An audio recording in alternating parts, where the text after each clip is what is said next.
All right, I'm here with Mark De La Rosa, whose wife Montana De La Rosa just won tonight against Rachel Ostovich. How great was it to see Montana get another submission victory in the UFC? It was great. It was great seeing her improve. She's young. She's only getting better every day. She trained her butt off for this fight, and it paid off. That's excellent. And how much of a boost does that give you going into your fight coming up here next week? Oh, it gives me a big boost. Team De La Rosa is going to be on a roll. We're gonna make some big noise this year.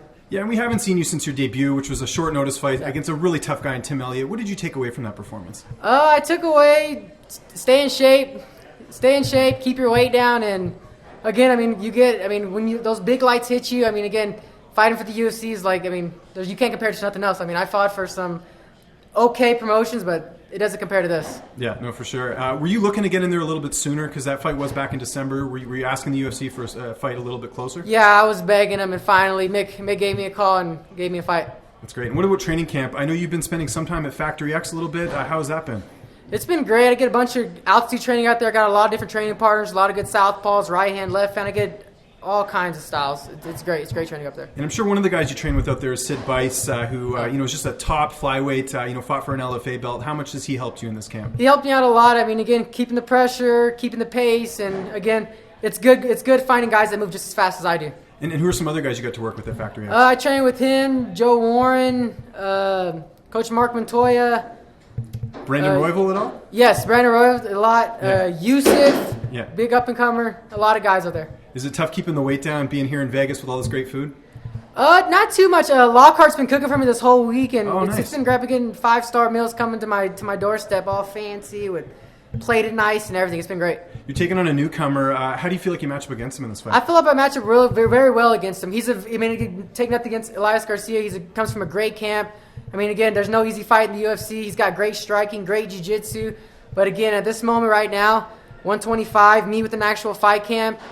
I'm lean as can be. I'm shredded. I feel good. I'm excited to step in that cage and go against him. And how do you see the fight unfolding coming up here next week? I'm gonna get a finish. I'm looking for that finish. You're gonna see. I'm gonna bring the pressure, and I'm looking for a finish. And do you feel like we're finally gonna see the Mark De La Rosa that we've seen on the regional scene? Because I know again that debut, you're fighting Tim Elliott, and it's short notice. 26 pounds, 10 days was no joke. But now, again, I got my diet down. I got it right. I've actually had a fight camp to prepare for this. Again, old Mark 35 De La Rosa is gone. You're going to see a new Mark De La Rosa at flyweight. You're going to see a faster, stronger, meaner, pushing the pace and looking for finishes. I got to bring this up just because I asked him about it after his fight tonight. Steven Peterson, I know he was here. You guys were supposed to fight in Legacy a couple of years ago. He said you guys were on the same flight, and he does not. He basically said some pretty bad things about you. What are your thoughts on Steven and everything? Well, he didn't say anything wrong. The thing, he was actually super nice. And again, the past is the past. If he wants to cry about it or whatever, again, nothing but the best for him. He's from Texas. Again, we all follow the same dreams. He actually went up a weight class. I went down a weight class. Right. Again, he can talk all the stuff he wants. At the end of the day, I wish him nothing but the best. He comes from my home state. Again, I wish him nothing but the best. Okay, but will you watch his interview, though, where he talks about you, or are you just going to leave that alone? I'll just leave it alone. There's no point of, again, he's a 45er. I'm a 25er. Let it be. At the end of the day, if that's what helps him sleep at night, let us sleep. And I wish him nothing but the best. Steven, I wish you nothing but the best. I like that, taking the high road. What's your favorite thing to do in Vegas? Favorite thing to do in Vegas is walk around, just look at my wife eat, basically. Is looking at her eat tonight. But again, we're in Vegas. It's just business, so I love being at the PI. That's what I love about Vegas. The PI is what I love. That's great. And last question, what are you guys doing tonight? Montana mentioned kind of a low-key celebration tonight. What's on the docket?